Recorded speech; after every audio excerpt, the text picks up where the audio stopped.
सोचिए आप एक छोटी सी नाव में हैं, चारों ओर सिर्फ पानी, ना किनारा, ना इंसान, ना मोबाइल नेटवर्क और ना ही बच निकलने की कोई उम्मीद। और ऊपर से आपको इस नाव में 438 दिन, जी हाँ, पूरे 14 महीने अकेले गुजारने हैं। क्या आप जिंदा रह पाएंगे? यही कारनामा कर दिखाया एक साधारण मछुआरे जोस एल्वरेंगा ने। लेकिन जनाब, ये कहानी सिर्फ जिंदा बचने की नहीं है। ये कहानी है उम्मीद की, जिद की और उस इंसानी हौसले की जिसे मौत भी झुका नहीं सकी।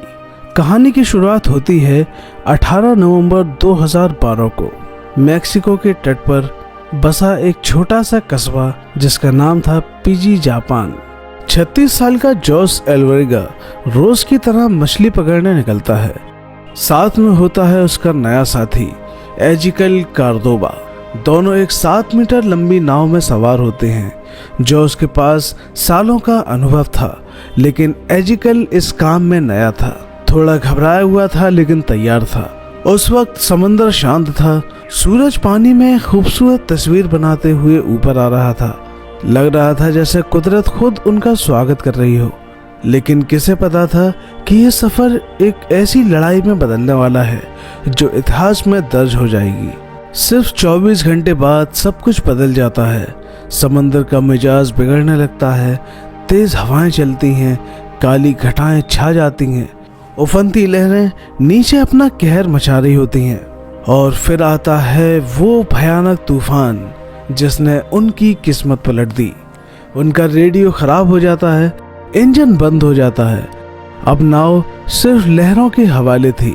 जिंदा रहने के लिए उन्हें नाव का बोझ हल्का करना पड़ा। सारी मछलियां समंदर में फेंकनी पड़ी। लेकिन तब तक तूफान उनकी नाव को 400 किलोमीटर दूर खुले समंदर में ले गया था। अब ना किनारा था, ना मदद थी। बस एक नाव थी, 2 लोग थे और अंतहीन समंदर था। इस सब के बाद कुछ दिनों तक दोनों ने बारिश का पानी जमा करके पिया। कभी समंदर पर उड़ते पक्षियों को पकड़ते और कभी कच्ची मछलियां खाते। कभी कभी कछुओं का खून पीते और उनकी आंतें खाते। ये सब सुनकर अजीब लगता है ना? लेकिन जब मौत सामने खड़ी हो तो हर चीज जिंदा रहने का जरिया बन जाती है। 4 महीने बाद एजिकल बीमार पड़ गया। भूख, लू और डिप्रेशन ने उसे अंदर से तोड़ दिया था। वो डर की वजह से बात भी नहीं कर पा रहा था। और फिर एक सुबह वो हमेशा के लिए चुप हो जाता है। जो उसने अपने साथी के शव को समंदर को सौंप दिया, हाथ जोड़कर प्रार्थना की।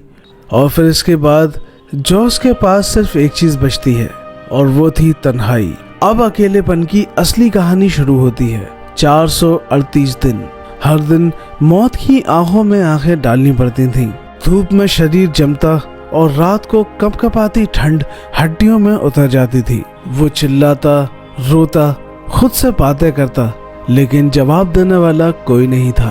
फिर एक दिन दूर से उसे एक जहाज दिखा। उसने कपड़े लहराए, नाव हिलाई, पूरी ताकत लगा दी, लेकिन जहाज उसे देखे बिना चला गया। उस पल उम्मीद भी रो पड़ी थी। वक्त बीतता गया। पहले 6 महीने, फिर 8, फिर 11। अब जोस इंसान नहीं, एक आदत बन चुका था। जैसे हर दिन खुद को एक नई मौत से उठाकर वापस लाना उसका नियम बन चुका था। उसका शरीर अब सिर्फ हड्डियां था। त्वचा झुलसी हुई और आंखें अंदर घुस गई थीं। फिर एक दिन 30 जनवरी 2014 को उसने समंदर में कुछ अजीब देखा। नारियल, जी हाँ, सूखे नारियल। वो समझ गया जमीन पास है। उसने आखिरी बार हिम्मत जुटाई, नाव को मोड़ा और सामने था मार्शल आइलैंड का तट। जैसे ही नाव किनारे पहुंची, वो समंदर में कूद पड़ा, खिसकता हुआ, कांपता हुआ। जब उसके पैर जमीन से टकराए, वो फूट फूट कर रोने लगा।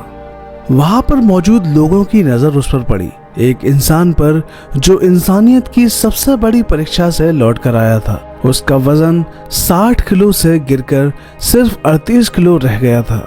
उसका शरीर जिंदा नहीं था, बल्कि उसका इरादा जिंदा था। उस इंसान पर डॉक्यूमेंट्री बनी, कई किताबें लिखी गईं, दुनिया उसकी तारीफ करने लगी। लेकिन उसने हमेशा एक ही बात कही, जब इंसान टूटने के बाद भी बिखरना नहीं चुनता तो मौत भी रास्ता बदल लेती है। अब मैं सवाल आपसे पूछता हूँ, अगर आप होते जॉस की जगह तो क्या 438 दिन तक जिंदा रह पाते? क्या आप भी उस हिम्मत के साथ लड़ पाते?